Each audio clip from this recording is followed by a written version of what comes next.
오늘 우리에게 주신 하나님의 말씀은 출애굽기 20장 13절입니다.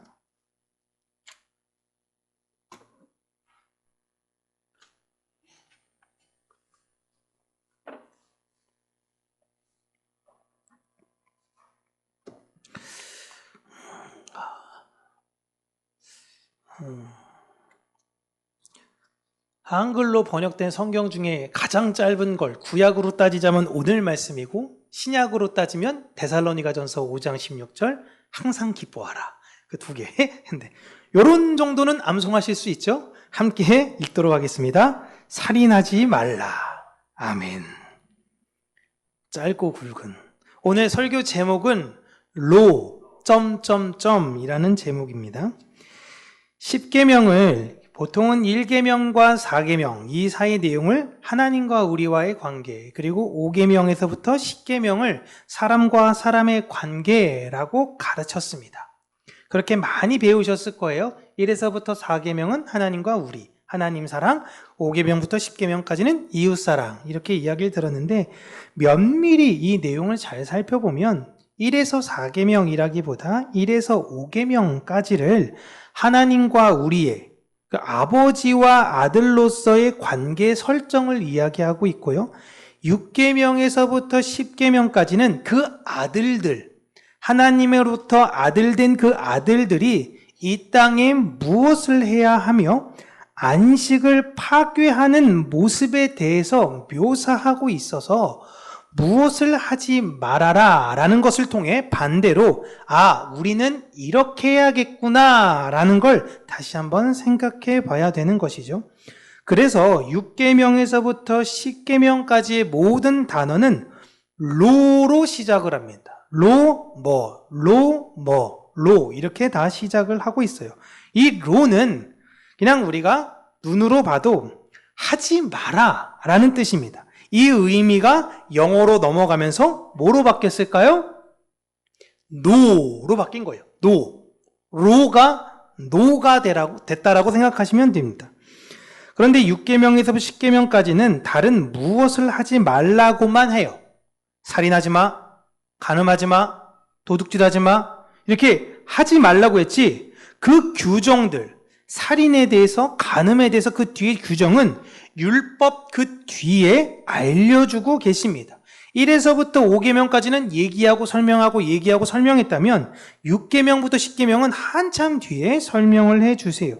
그래서 다른 율법들의 내용들과 연관지어서 살펴봐야 합니다.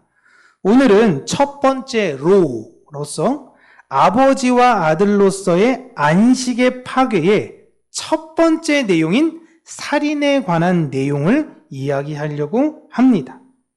오늘 어린 친구들이 지난주에 저에게 지적을 해줘서 제가 흥분하지 않으려고 굉장히 애를 쓰고 있어요. 왜냐하면 애들이 내용에 대해서 얼만큼 목사님 그거 좀 기승전결이 잘못된 것 같은데 아이들이 이렇게 얘기 안 하고 느낌과 분위기를 기억하기 때문에 괜찮지? 아이들과 잘 눈높이 맞춰서 제가 흥분된다 싶으면 여러분 좀 째려봐 주세요. 내가 흥분하고 있구나. 또 중간에 또 흥분할 수 있으니까. 네. 성경에서 안식이 파괴된 아담과 하와가 하나님의 명령을 어기고 에덴 동산이라는 안식의 장소에서 쫓겨납니다. 이제 그들에겐 안식이 실종됐어요. 안식이 파괴된 이후로 나오는 첫 번째 죄가 무엇이냐? 바로 살인입니다. 가인이 그의 동생 아벨을 형이 동생을 질투해서 죽였어요. 가인이 아벨을 죽이게 된 동기는 하나님이 아벨의 제사만 받아서였습니다. 근데 하나님이 일부러 그러신 것이 아니라 창세기에 보시면 가인은 하나님께 그 중심으로서 예배를 드리지 못해서 그런 거예요. 그런데 가인은 하나님이 아벨만 이뻐해, 아벨만 좋아해. 그래서 동생을 죽이면 나의 아버지이신 하나님은 동생이 없으니까 나만 더 사랑할 거야 라고 착각했던 것입니다. 아벨은 하나님이 원하시는 제사를 알았고 그는 안식으로 이 세상을 보이고 살았던 사람이었어요. 안식의 사람이었어요. 그러나 가인은 그렇지 않았습니다. 질투와 불안과 염려로 살았어요. 그 안식을 주는 사람에게 내가 접붙여져서 안식을 누려야 되는데 안식이 없는 사람이 안식을 가진 사람을 죽임으로 나에게 안식이 올 것이라고 생각했던 거예요. 이게 세상의 특징이죠. 질투를 통해 내가 죄를 짓밟고 이기면 제가 누렸던 그 안식이 나에게 오지 않을까라는 것입니다. 그런데 안식은 오지 않아요. 사람들은 이 사건을 보면서요, 하나님이 왜 동생을 죽이려는 가인을 말리지 않으셨느냐라고 반문을 하지만 아벨은 마지막 예배를 드리고 영원한 안식인 하나님 곁으로 간 것입니다. 세상에선 절대 이해할 수 없는 거죠. 왜냐하면 아담과 하와 이후로 죽음이 저주가 됐어요. 그들에게 있어서는 죽음은 두려움이자 공포입니다. 죽는다는 건 절대 평안이자 기쁨일 수가 없어요. 그런데 아벨이 죽었다니 저주받은 거 아니냐라고 생각을 한 겁니다. 그런데 아벨 입장에서는 완전한 안식인 하나님 곁으로 간 거예요. 그러니 세상 사람들은 아벨을 불쌍하다라고 생각하지만 실제 아벨은 이 땅에서 그의 모든 수고가 끝이 난 것입니다. 그렇게 아벨은 이 땅을 떠나 안식의 땅으로 갔지만 아담과 하와 그리고 가인은 여전히 안식이 없는 곳에서 살아야만 했습니다. 특별히 가인이 얼마나 두려워했는지를 그 잘 대목하는 게 누가 나를 죽이면 어떡합니까? 라는 거예요. 아무도 그런 생각하지 않았는데 내가 그런 생각을 했으니 분명히 쟤도 나를 그렇게 죽일 수 있다라고 생각을 하는 거예요. 이게 죄인들의 모습이에요.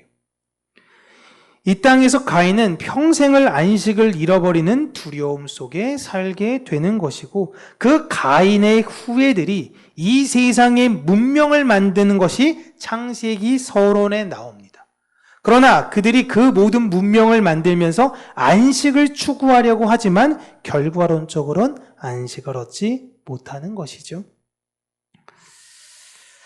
살인이라고 이야기하는 것은 단순히 그냥 누구를 죽인다 이렇게로만 보는 것이 아니라 성경을 볼 때는요, 안식을 지켜라, 안식을 빼앗는 문제로 해석을 하셔야 돼요. 이 모든 건 다 안식과 관련된 것입니다. 하나님은 이스라엘에게 율법을 통해서 안식을 배우기를 원하셨어요. 그 안식을 배우고 안식이 이거구나? 그러면 안식을 지켜야지. 그래서 안식일은 내가 기억해서 거룩하게 지켜야 되는 것입니다. 근데 그 안식을 파괴하려는 사람들이 있어요. 그러면 어떻게 해야 되느냐? 성경에서는 살인에 관련돼서 두 가지 예외 규정, 허용을 하는 예외 규정을 두고 있습니다. 첫 번째는요, 도둑이 내 집에 들어올 경우에는 그를 죽여도 괜찮습니다.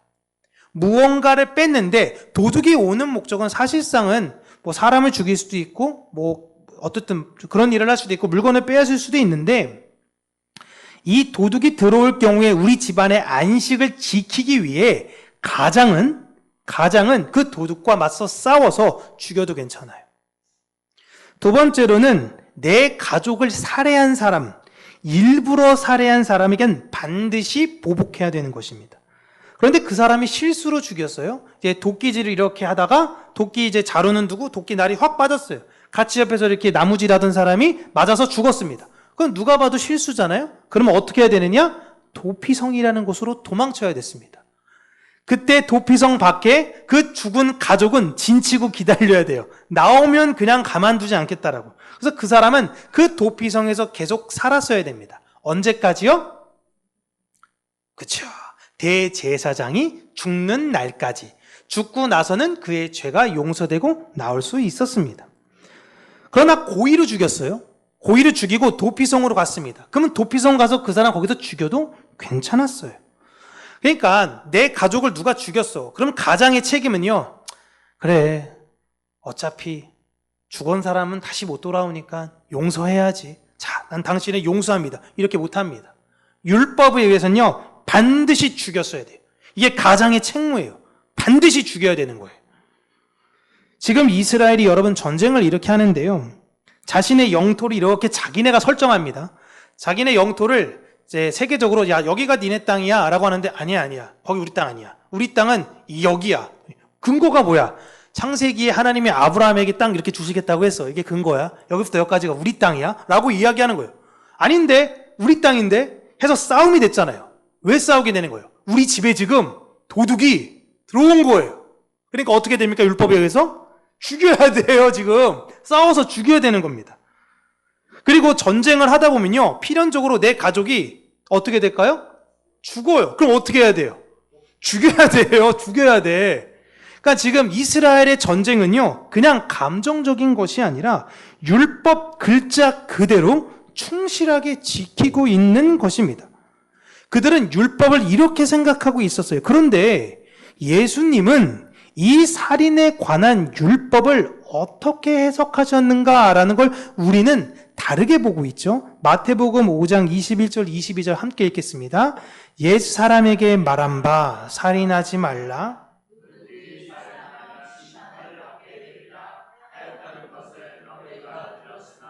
나는 너희에게 이르노니 형제에게 노하는 자마다 심판을 받게 되고 형제에 대하여 라가라 하는 자는 공회에 잡혀가게 되고 미련한 놈이라 하는 자는 지옥불에 들어가게 되리라.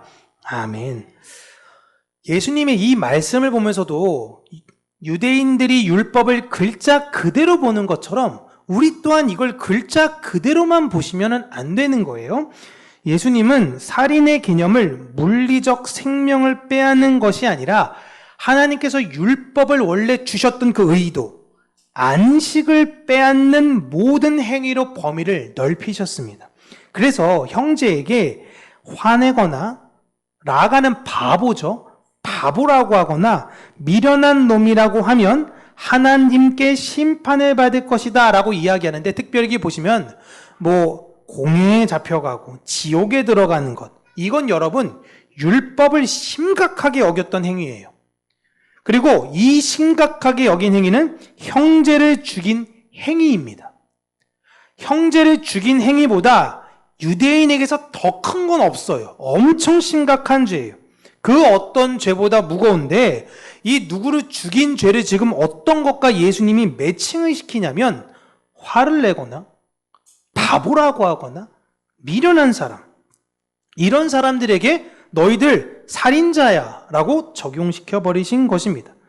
그렇다면 사람은 한 번만 죽여도 바로 적용이 되잖아요. 한 사람만 죽여도 살인자입니다. 그렇다면 한 번만 한 사람에게 욕하고 화내도 그 살인에 관련된 형벌이 동일하게 적용이 되느냐, 이게 중요한 거죠. 그런데 예수님은 그에 대해서 말을 해라 하지 말아라 라기보다도 할 수 있어 라는 가능성을 두세요. 할 수 있어. 이 23절 이후부터 보시면 할 수 있는데, 그 다음엔 네가 어떻게 해야 되는지에서 알려주시는데 바로 화해해야 된다라고 이야기를 해주세요. 화해를 해야 된다라는 거예요. 예수님은 하나님 아버지의 자녀들은 이 세상에서 안식을 주는 역할을 해야 되는 것이지 누구의 마음을 상하게 하거나 그들을 괴롭혀서는 안 된다. 그 안식의 본질을 잊으면 안 돼. 네가 안식이 없이 행하는 모든 행위는 살인의 행위와 같은 거야 라는 거예요. 교회 또한 안식의 공동체여야 해요. 교회는 안식을 주어야 하고 그 안식을 누려야 하는 것입니다. 그런데 누군가 교회의 안식을 파괴하러 왔을 경우에 교회는 그 안식을 지켜야 하는 거예요. 그 안식을 파괴하러 마귀가 교회를 삼키려 하는데, 내부의 가족이 그 안식을 파괴하고 있다면 이게 굉장히 큰 문제가 될 수 있는 것이죠. 예수님은 지금 살인에 관해서 내부적 문제를 말씀하고 계시는 거예요. 이스라엘 사람들은 살인에 관련돼선 자기에 있어서는 당연하게 그렇게 생각하지만 자기에 있어서 외부적인 사람들로만 생각을 했어요. 그런데 예수님은 지금 우리 가족, 우리 내부적인 안에 있어서 살인적 문제를 얘기하고 있는 겁니다. 특별히 집안의 가장이 그 가장의 역할로서 교회에는 공동체의 리더인 목회자와 장로님들이 그 가정과 공동체를 불안하게 만들고 아직 연약한 사람들, 신앙적으로 부족한 사람들한테 아유 멍청한 사람, 어유 이 사람들에서 미련한 사람 이렇게 무시하는 것 자체가 안식을 파괴하는 행위다라고 이야기하고 있는 거예요. 이걸 지금 예수님께서 말씀하시는 거죠. 여기서 미련한 사람, 미련한 놈이라고 이야기하는데요. 이거는 말씀을 잘 이해하지 못하는 사람을 이야기하고 있습니다. 나는 말씀 이렇게 알고 있는데 너는 아직까지도 말씀을 잘 몰라? 야, 너 교회 다닌 게 몇 년이나 됐어. 아직도 그렇게 됐는데 그렇게 몰라? 어휴, 이런 미련한 놈. 이게 내 교만을 드러내고 상대방의 안식을 파괴하는 행위가 되는 거예요. 이렇게 하면 어떻게 된다? 지옥불에 들어가게 되리라. 내가 알고 있는 하나님을 향한 지식이 나를 망가뜨릴 수 있다라는 것입니다. 제가 제일 주의 깊게 들어야 되는 거죠. 저는 소영이에게 어렸을 때부터 야, 아빠는 네가 세상의 공부에 있어서 그냥 학교 수업 따라가는 정도만 잘하면 되고 말씀의 지식도 그에 맞춰서 잘 했으면 좋겠다라고 해서 초등학교 1학년 때부터 전국 성경 대회를 보냈잖아요. 제가 한번 보냈습니다. 난이도가 굉장히 높아요. 그래서 며칠 동안 초등학교 1학년 아이가 밤 11시까지 저랑 성경 공부했거든요. 아빠 졸려요. 안 돼. 여기까지는 해야 돼. 해가지고 부랴부랴 해가지고 데리고 가서 시험을 봤어요. 결과는요? 없죠. 탈락입니다. 탈락이에요. 왜냐면 제가 거기서 강사로 애들을 가르쳐 봤어요. 애들 수준을 알아요. 초등학교 4학년이 어느 수준이냐면요. 북이스라엘 왕 연대를 쭉 외워요. 그러니까 제가 갈려줬거든요. 쭉 연대를 외워요. 할 게 없으니까. 그럼 우리 이번에 남유다 한번 해볼까? 남유다도 쭉 외워요. 그 정도 된 애들이 금상 받습니다. 2등이에요, 2등. 그 정도 되는 애들이. 4학년이. 그 정도 수준이에요. 그걸 자꾸 소영이한테 했으니 얘가 머리가 이제 터져버리겠죠. 이제 끝나서 이건 아니구나. 그 다음에 저희가 성경 일독을 함께 하자고 했잖아요. 자, 앉아서 소영아, 아빠랑 함께 읽자. 네. 너무 많아요. 막 애가 너무 힘들어요. 역대상까지 읽다가 나중에 역대상 여러분 읽어보시면 알겠지만 사람 이름만 나와요. 이거 뭐 어떻게 읽어야 돼, 이 사람들? 이름만 읽다가 애가 괴로워합니다. 그랬다 제가 확 깨달은 거예요. 내가 얘를 지금 폭행을 하고 있구나. 내가 지금 얘한테 몹쓸 짓을 하고 있구나. 그러면서 제가 이제 컨셉을 바꿨습니다. 소영아, 너무 힘든데 아빠가 억지로 하고 그리고 부모가 뭘 할 때 불편한 얼굴을 애들은 금방 이해하잖아요. 막 이렇게 실망하거나 이럴 때 애들은 눈치가 빨라가지고 금방 이해합니다. 그래서 이렇게 하면 안 되겠구나. 제 자신을 또 회개하면서 컨셉을 바꿨는데 그냥 밤에 성경 이야기를 이렇게 저렇게 들려줬던 거였어요. 그것도 매일은 아니고 가끔가다 이렇게 들려줬고요. 일은 내가 하는 게 아닌데 자꾸 내가 일을 하고 이 아이의 안식을 파괴하고 있었구나. 나는 이한테 안식을 줘야겠다 라고 생각을 했어요. 근데 내 안에 목회자로서의 자꾸만 욕심이 막 올라와요. 저는 딸한테도 그랬거든요. 소영아, 아빠는 네가 서울대 들어가는 거 너무 좋아. 근데 서울대 들어갔다가 아빠 세상은 필요 없는 것 같아요. 나 자퇴할게요. 나 선교제 갈 거야. 그럼 아빠는 춤출 수도 있어 라고 얘기는 했어요. 너무 기뻐서. 네가 뭘 하든 다 지지할 건데 그 안에서 그리스도적 영향력을 꼭 가지고 살아 라고 생각했는데 이게 지금 제 안에 욕심이 될 수 있잖아요. 하나님은 얘를 통해서 다른 일을 하실 수 있는데 그러지 않습니까? 아닌가요? 일은 하나님께서 하시는 거예요. 저는 이 아이에게 안식을 주면 되는 거예요. 물론 화도 내고 혼도 내지만 내 마음은 이 아이에게 안식을 줘야 한다는 걸 잊으면 안 된다라는 것입니다. 이걸 지금 잊지 않으려고 애쓰는데 잘 안 돼요. 가끔씩 얘가 되바라진 행동을 할 때마다 그냥 그렇게 하면서 훈육을 좀 너무 강하게 하는데 저한테 늘 적용하면서 살아야 되는 거죠. 이렇게 제가 이 아이에게 안식을 주지 못하는 행위가 예수님이 뭐라 그랬냐면 너 살인하고 있는 거야 라고 이야기하신 것입니다. 안식을 지키겠다라고 제가 지금 이 아이에게 하고 있는 건데 제가 안식을 파괴하고 있는 거예요. 내가 하나님의 형상이듯 너도 하나님의 형상이다. 내가 하나님의 형상이듯 여러분도 하나님의 형상이죠.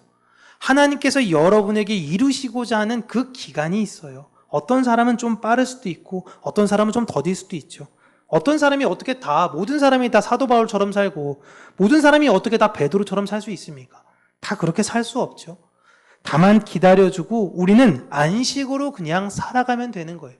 내가 말씀 안에서 기쁨을 누리고 말씀 안에서 행복하면 되는 것입니다. 마치 맛집 발견했는데 이 사람한테 억지로 거기 가서 먹어봐라, 뭐 해봐라, 그거 좋다 이렇게 얘기하는 것이 아니라 내가 그냥 그 안에서 즐기고 행복을 누리면 되는 것이죠. 우리의 형상은 원래 죄로 인해서 망가졌습니다. 그런데 예수님께서 우리의 형상을 회복시켜 주셨어요. 그렇게 이제 우리는 자발적으로 하나님을 사랑하며 자발적으로 이웃을 사랑하는 안식의 사람들이 되었습니다. 안식은 스스로 있는 자들이 보일 수 있는 최고의 열매예요. 그들은 사랑으로 본인의 희생으로 섬김으로 그 공동체에 안식을 가져다 줍니다. 안식에 거한 자들만이 안식을 줄 수 있어요. 예수님은 하나님께 범죄하여 기도 자리에 나오거나 예배하는 것보다 이 22절 이후의 내용 보면 하나님께 예배 드리려고 했는데 내 안에 내가 누군가의 마음을 불편하게 했던 것 같아.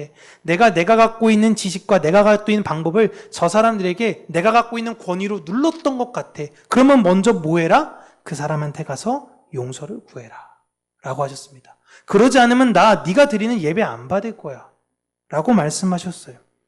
내가 화목한 사람으로 있기를 하나님은 원하시는 거예요.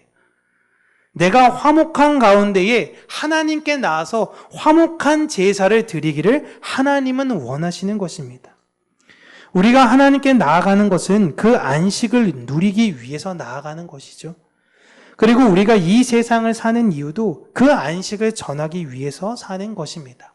우리는 가인이 아니에요.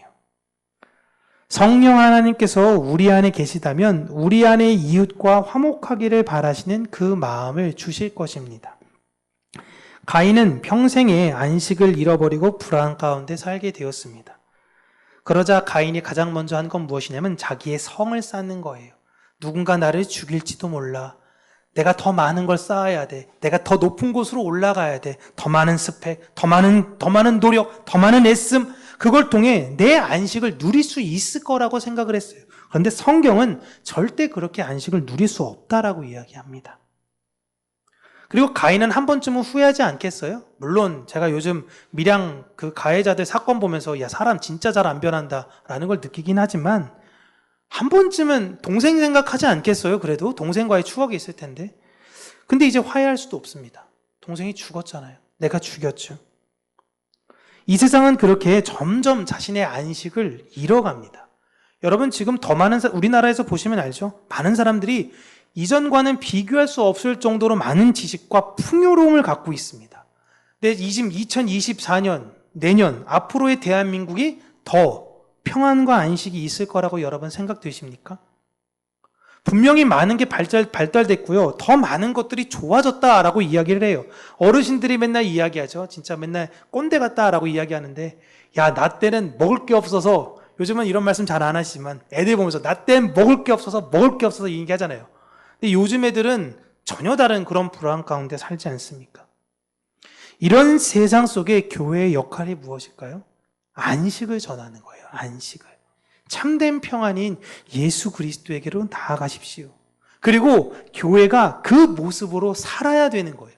그런데 세상은 그 교회의 안식을 어떻게 하려면 파괴하려고 합니다. 그렇게 예수님께서 죽임을 당하셨어요. 우리 또한 안식이신 예수를 죽였던 살인자들입니다. 그러나 하나님의 은혜로 긍휼을 입어 용서를 얻게 되었죠. 그렇게 이제는 우리는 그 안식을 파괴해서는 안 됩니다. 그게 뭐예요? 살인하지 말라. 안식을 지켜라 라는 겁니다. 우리는 하나님의 뜻인 예수를 살인한 자들이 아닌 예수의 뜻을 가지고 이 세상을 살아가는 아벨들입니다. 우리는 선지자들이에요. 교회는 이 세상을 화평케 하며 하나님께로 인도하라는 부르심을 받았습니다. 마귀는 여전히 우리로 예수를 버리고 세상을 사랑하라 라고 유혹합니다. 혹은 양다리 걸쳐. 뭐가 잘못됐어? 적당히 하고 적당히 해야 돼. 뭐든지 중용이 중요한 거야. 가운데 길을 걸어가. 그런데 여전히 불안한 내 마음은 어떡하죠? 여전히 두려운 내 마음은 어떡하죠? 이거 하면 해결될까? 저것 하면 해결될까? 분명히 말씀드리는데 해결되지 않습니다. 오직 십자가에만 그 안식이 있다는 걸 알고 내 마음이 불안하시다면 예수 그리스도께로 가시기를 바라요. 그때 여러분 마귀가 여러분들을 계속 유혹할 때 선악과 먹어 할 때 오늘 설교의 제목로 하지 마라.